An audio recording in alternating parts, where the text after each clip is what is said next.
വിശ്വസിക്കാൻ കൊള്ളാത്ത അരൂപികൾ ആത്മാക്കളും പ്രവർത്തിക്കുന്നുണ്ട്. അതുകൊണ്ട് യോഹന്നാനിൽ പറയും, നിങ്ങൾ എല്ലാ ആത്മാക്കളെയും വിശ്വസിക്കരുത്. ഇതിനുമുമ്പ് നമ്മളിപ്പോ മനസ്സിലാക്കി ലോകത്തെ ഒരു അരൂപിയുണ്ടെന്നും ലോകത്തിന്റെ ആത്മാവുണ്ടെന്നും ദൈവത്തിന്റെ ആത്മാവുണ്ടെന്നും. അപ്പൊ ഇതിൽ നിന്ന് നമ്മുടെ ഒരു പ്രശ്നം എന്താണെന്ന് വെച്ചാൽ, നമുക്കിതിനെ എങ്ങനെ ഐഡന്റിഫൈ ചെയ്യാൻ പറ്റും? എന്നെ ചലിപ്പിക്കുന്നത് ലോകത്തിന്റെ അരൂപിയാണോ, ലൗകികതയുടെ അരൂപിയാണോ, ജഡത്തിന്റെ അരൂപിയാണോ എന്നുള്ളതും, അതോ എന്നെ ഭരിക്കുന്നതും എന്നെ നിയന്ത്രിക്കുന്നതും ദൈവത്തിന്റെ അരൂപിയാണ്. ഇവിടെ യോഹന്നാനിൽ പറയാണ്, നിങ്ങൾ എപ്പോഴും ശ്രദ്ധിക്കേണ്ട ഒരു വിഷയമാണ്, നിങ്ങൾ എല്ലാ ആത്മാക്കളെയും വിശ്വസിക്കരുത്, മറിച്ച് ആത്മാക്കളെ പരിശോധിക്കണം, എന്നിട്ട് അവ ദൈവത്തിൽ നിന്നാണോ എന്ന് വിവേചിക്കുവിൻ.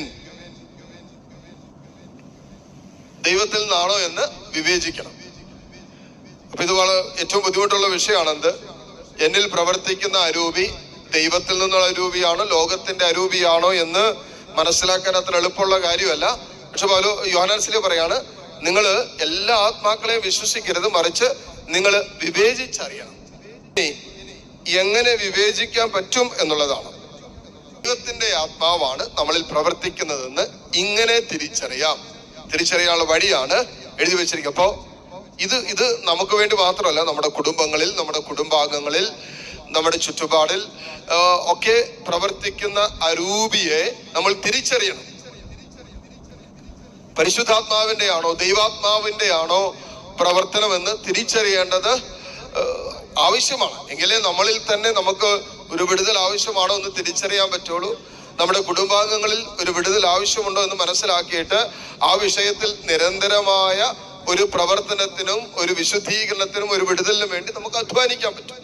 വിവേചിച്ചറിയാം, ആത്മാക്കളെ വിവേചിച്ചറിയുക എന്നുള്ളത് വളരെ പ്രധാനപ്പെട്ട ഒരു ആത്മീയ വിഷയമാണ്. ഇത് വിവേചിച്ചറിയാൻ പറ്റാത്തത് കൊണ്ട് തന്നെ ഒത്തിരിയേറെ ദൈവരാജ്യ ശുശ്രൂഷകളിൽ വ്യാപരിക്കുന്നവർ പോലും പിശാചിന്റെ വഞ്ചനയിൽ പെട്ടുപോകുന്നുണ്ട്. ധനമോഹമാണ് എല്ലാ തിന്മകളുടെയും അടിസ്ഥാന കാരണമെന്ന് തിമോഥെയോർക്ക് എഴുതിയ ലേഖനത്തിൽ പൗലോസ് പറയുന്നുണ്ട്.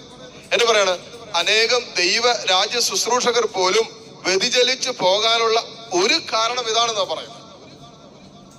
അപ്പോ ദൈവവചന ദൈവരാജ്യ ശുശ്രൂഷകളിൽ വ്യാപരിക്കുമ്പോഴും പിശാചിന്റെ വഞ്ചനകളെ, ലോകത്തിന്റെ അരൂപിയെ, ലോകത്തെ നിയന്ത്രിക്കുന്ന ആത്മാവിനെ തിരിച്ചറിഞ്ഞ് അതിൽ നിന്നും ഒരു വിടുതലെടുക്കേണ്ട വഴികളെ നമുക്ക് മനസ്സിലാക്കാൻ പറ്റുന്നില്ലെങ്കിൽ പിശാച് വളരെ ശക്തമായ രീതിയിൽ, നമുക്ക് മനസ്സിലാക്കാൻ പറ്റാത്ത രീതിയിൽ ലോകത്തിന്റെ അരൂപിയിൽ നമ്മളെ കെട്ടിയിട്ടിട്ട് ദൈവാത്മാവിന്റെ ചലനത്തെ മന്ദതയിലേക്ക് നയിക്കും.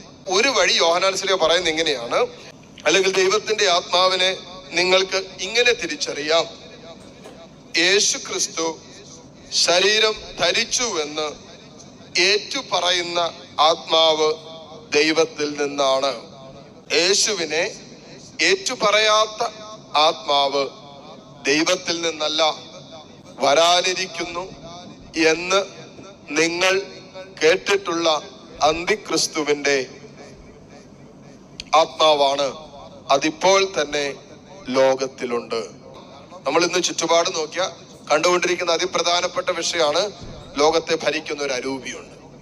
എന്നാൽ അനേകരുടെ ജീവിതം കൊണ്ട് നമുക്ക് മനസ്സിലാക്കിയ ഒരു കാര്യമാണ്, പരിശുദ്ധാത്മാവിനാൽ നയിക്കപ്പെടുന്ന വ്യക്തികളും ഈ ലോകത്തിലുണ്ട്.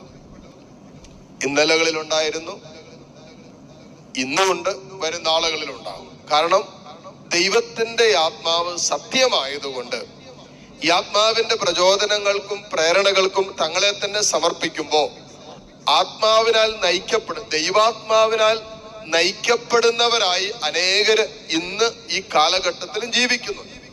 അത് വരും കാലഘട്ടങ്ങളിലും ഉണ്ടാകും. എന്നാൽ ലോകത്തിന്റെ അരൂപിയാൽ, ലോകത്തിന്റെ ആത്മാവിനാൽ നയിക്കപ്പെടുന്ന ആത്മാക്കളെ നമുക്കിങ്ങനെ തിരിച്ചറിയാൻ പറ്റും. എന്താണ്? യേശു ക്രിസ്തു ശരീരം ധരിച്ചു വന്നു എന്ന് ഏറ്റുപറയാത്ത ആത്മാവ് അന്തിക്രിസ്തുവിന്റെ ആത്മാവാണ്. അത് ലോകത്തിന്റെ അരൂപിയാണ്. ഇനി യേശു ക്രിസ്തു ശരീരം ധരിച്ചു എന്ന് വിശ്വസിക്കുന്നില്ല എന്ന് പറഞ്ഞാൽ എന്താ അർത്ഥമാക്കുന്നത്? യേശു ക്രിസ്തു ശരീരത്തിൽ ഈ ലോകത്തിൽ വന്നു. ഞാനും നിങ്ങളും ശരീരം കൊണ്ട് ചെയ്ത പാപങ്ങൾ അവൻ ശരീരത്തിൽ സഹിച്ചുകൊണ്ട് നമ്മുടെ പാപങ്ങൾക്ക് പരിഹാരം ചെയ്തു എന്നുള്ള സത്യമാണ് അവിശ്വസിക്കുന്നത്. അപ്പൊ യേശു ശരീരത്തിൽ വന്നു എന്ന് വിശ്വസിച്ചാൽ മാത്രമേ നമ്മുടെ പാപങ്ങൾക്കുള്ള പരിഹാരം അവൻ കാൽവരി കുരിശിൽ ചെയ്തു എന്ന് വിശ്വസിക്കാൻ പറ്റൂ. എന്ന് പറഞ്ഞാൽ യേശുക്രിസ്തു ശരീരം ധരിച്ചു എന്ന് ഏറ്റുപറയാത്ത ആത്മാവ് അവന്റെ പാപമോചനത്തെയും പാപത്തിന് വേണ്ടിയിട്ടുള്ള പരിഹാര ബലിയെയും അവൻ തിരസ്കരിക്കുകയാണ്, തള്ളി പറയുന്നതാണ്. അത് ലോകത്തിന്റെ അരൂപിയാണ്.